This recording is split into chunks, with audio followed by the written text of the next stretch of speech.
In this video, I'm going to show you how you can easily pin contacts in iMessage on an iPhone. Be sure to watch the video to the very end so you don't make any mistakes.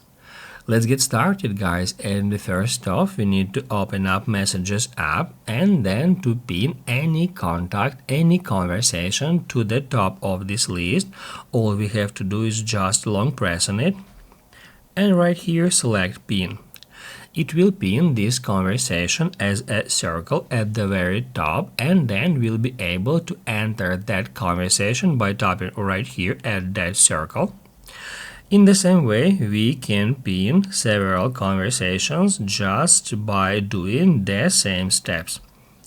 To unpin a conversation from the top, long press on it and then tap at unpin. Basically, guys, that's it. So if this video was helpful for you, don't forget to hit the like button.